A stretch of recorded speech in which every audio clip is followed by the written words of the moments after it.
Hey, what's up, y'all? This is William, the Permaculture Consultant, and today we're going to be getting into the garden. Now, I know it's December, and it's not when a lot of people spend time in the garden, but I live in Texas, and the weather here is drastically different than what it is in North Carolina, where I was this past couple months. But today we're going to be checking out the Electroculture test bed. This bed right here is where I did the test Electroculture rods. And then this bed right here, I didn't do anything. I just did compost. Compost in this bed by itself, compost and Electroculture in this bed, and I planted potatoes. Same number of potatoes, same varieties of potatoes, and they were roughly about the same size as well. Well, today we're gonna harvest them, and we're gonna see which bed did better. Now, I haven't picked any, I should also say, the end of this bed right here, the non-Electroculture bed, when I was gone, the pigs escaped one time and they rooted up the end of this bed, and they got some little potato snacks and stuff, but that's okay. I don't think it's gonna matter with this test, and you'll see here shortly. But yeah, if you need any consultations, hit up the links down below. If you wanna donate, hit up the links down below, and let's start digging up potatoes and see which ones did best. If you don't know, potatoes, whenever they are ready to be harvested, here's what the tops look like, and they start dying back. That's when you know it's about time to harvest them. So only where I see that am I gonna dig up and stuff, so that way I'm not tilling up the entire bed and just creating more compaction. Also, I should apologize. Oh, there's one. I should apologize for being so doggone choppy in this video. It's been a minute since I've done a permaculture consultant video and stuff, so yeah, bear with me. I'm gonna have to get back in the swing of things. Also, if anybody has reached out via email or anything like that and I have not responded to you, I'm so sorry for that, but please go ahead and reach back out. There's 3 potatoes right there. Go ahead and reach back out. It's been, if you know anything about what's been going on lately, it's been pretty hectic. So yeah, 3 potatoes down. Let's see if we got any more in here. The soil is pretty soft, so I'm not too worried about, look how rich that soil is. I need to test this again. Soil is pretty soft, so I'm not too worried about missing anything, or using the whatever it's called, the potato fork. Kind of put the soil back the way I found it. And let's move on. See if we see any more dead plants. Here's another one. Oh, these are some red potatoes. So we've got one, that one's the bad one. Put that off to the side. We got 1 potato, 2 potato. Oh, right, and here's an Electroculture line. I forgot I did that. This Electroculture rod had like antennas going out into the ground, and here's the end of one of them. Seems like they're pretty delayed too. It seems like a lot of these guys should have already turned into potatoes. Maybe the fluctuation, and I'm over time. Like, these guys have been in the ground for quite a while. In fact, I thought I was gonna have like potatoes that were too like ripe and stuff. Alrighty. Like they were breaking up through the skins and whatnot. So there's that. And then last one in this bed. And that seems to be it. Doesn't seem to be too great on the Electroculture potatoes. I got 1, 2, 3, 4, 5, 6, 7, 8, 9, 10. And I would say most of those are a single bite. That's not too good for the Electroculture bed. Now let's see what this bed over here does. Now I should also say that the potatoes I planted were not seed potatoes. These were just organic potatoes that I got from the grocery store, which also might have another effect to them. Like, it might not be, like, look at this. Look at all these little babies right here. These weren't seed potatoes. They may have reached temperatures that were too low. But from what I had researched and what I've seen in the past, usually that doesn't make too much of a difference. Now I wonder if they're doing something to even the organic potatoes. I wonder if they're doing something to these potatoes to make sure you can't just pick them and plant them. So you have to buy the seed potatoes and not just potatoes from the store. This is awesome news for the soil, that the soil is it seems to be in very, very good shape. Hopefully it's just well, I guess based on what I'm seeing, it definitely has to do with the potato stock and not the soil, because soil this structure should not have issues growing stuff. Alrighty, so got a few potatoes here, which is awesome. Got one, that's actually a sweet potato. That's funny. Alrighty, so let's take a look at how many we got for each bed. This was the Electroculture bed, not very many. And this was the bed without Electroculture, which is still not good, but it's a lot more than the one with the Electroculture. Now they got the same. I could try to blame it on the potato stock, but they got the same stock of potatoes, the same number of potatoes. They came from the same doggone bag, same grocery store, stuff like that. So can't really blame it on the potatoes, but I really didn't notice much of a difference on the Electroculture beds.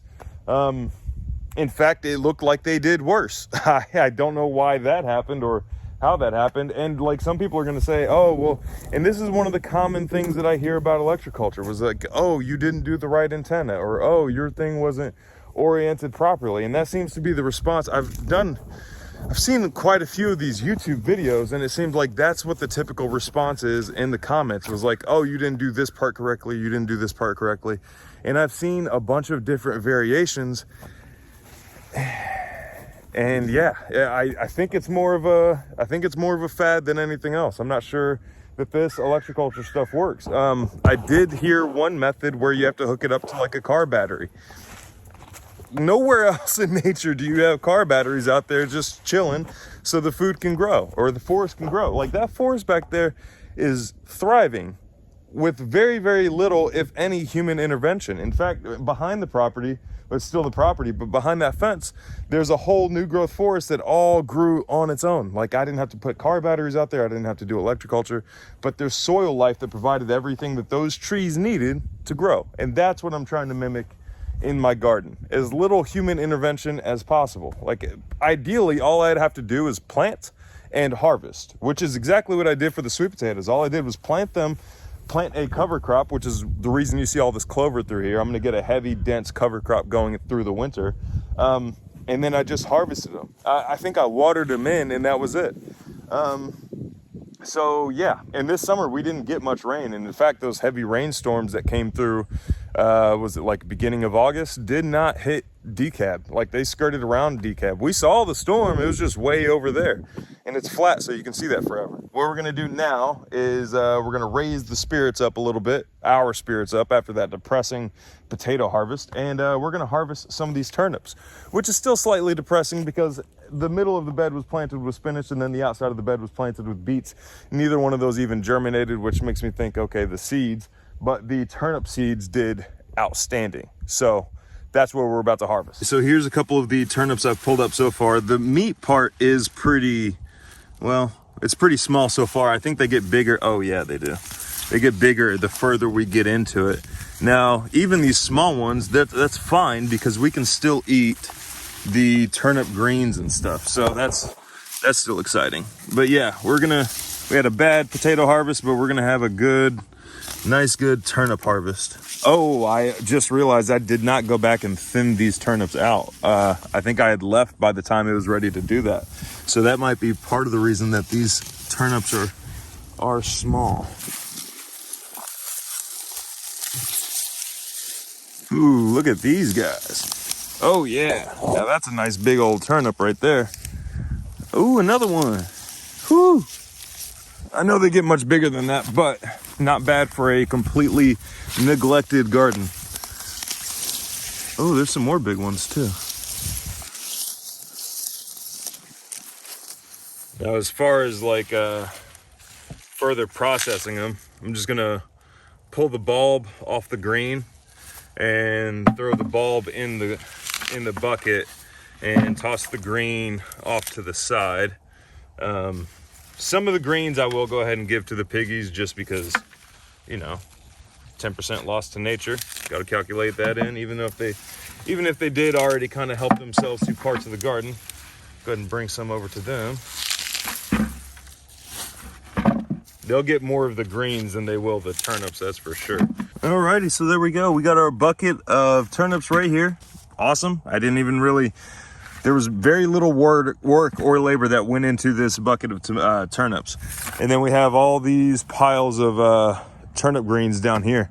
The younger ones, like the healthier looking leaves and stuff like that, we will cook up. But the majority of these leaves, I think because they're kind of getting frost damage, because it is getting below freezing at night, I think the majority of those are going to go to the pigs. You can also, if you have bare spots, you can also use some of these greens, some of the more damaged ones, to chop and drop on top of the bare soil. Now we're going into winter, so I know that this stuff will break down and decompose nicely once we start getting into colder temperatures. A nice little cover for the soil. So just keep that in mind. That's an option as well. So right now at this stage of the year, it's December now. I'm just gonna let the garden rest for the most part. I'm gonna put it in a heavy cover crop of clover, and yeah, just let it build soil over the winter. Let it get as good as possible in preparation for next spring. I'll do a video on that, and I'm also going to change my front yard at the house to clover as well, so that'll be a little combination video right there. But here we are with the piggies, and as you can see, they're doing an awesome job of clearing through the woods. You can see all that. This used to be all just dense green new growth forest. I'm also coming through and cutting down after them, and turning this into silvopasture in preparation for sheep. Now I need to get some grass growing through here. Like over there, that's good spacing for silvopasture and whatnot. Over here starts getting a little bit denser, but I need to increase the sunlight coming down through the canopy in order for grass to grow, and I'm doing this all in preparation for sheep out here. Piggies, it's right over there. He's eating it all. But yeah, these are kuni-kunis. If anybody's interested in kuni-kunis, if they wanted to get into good breeding stock, this would be good. Like their dad got pretty doggone big, and their mom is pretty doggone big too. And they're not even a year old yet, and that's pretty big for a kuni-kuni. And they can survive on just what I gave them right there. And if you're rotating them through, maybe the reason that they're so big right now is because I give them additional feed. But these are pigs you could definitely just rotate through your woods and call it good. But yeah, if anybody's interested in any of these pigs and they live in Texas or they want to make that drive, you're more than welcome to come pick one up. Just hit me up an email or anything like that. They are brothers and sisters, so you can't breed them together, but really good breeding stock. I got those pigs from the Texas boys. They're not registered or anything like that because, like, it's just ridiculous. It costs too doggone much to get these animals registered. But they are 100% for sure kuni-kuni, and their temperament is awesome. Especially if you have little kids or something like that, or if you have forests you want to get cleared and you don't want to spend a whole lot on feed. You can use those guys, clear some forest, let them eat what they're clearing, and yeah, harvest them whenever you want to, or just rent out those services if you want to. But yeah, if you're interested, hit me up. Piggies are fed, the garden is harvested. Let's do a little more update on this garden. I got my comfrey plants. They're coming up finally. I got my perennial bed right here.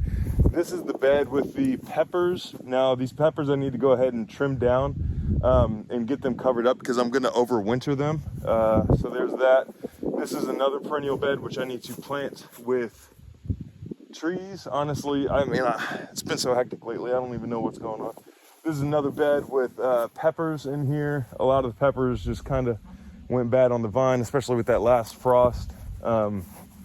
Oh, that one that I just pointed out was not a perennial bed. That's just an overgrown bed. This is another one of the perennial beds right here. I've got an apple tree, a pear tree, and then the peach tree in the middle died, so I'll have to replace that. And then there's also there's a mimosa and a moringa in there as well, I think. This is the turnip bed I just harvested from. This is the potato bed I just harvested from. And this is the other potato bed that I just harvested from. But yeah, the plan is to the next step, which will be a separate video, is going to be getting this garden area ready for winter. So yeah, thank you guys so much for watching. If you need consultations, hit up the links down below. If you want to donate to the hurricane relief efforts, hit up the links down below. And until next time, we'll see you.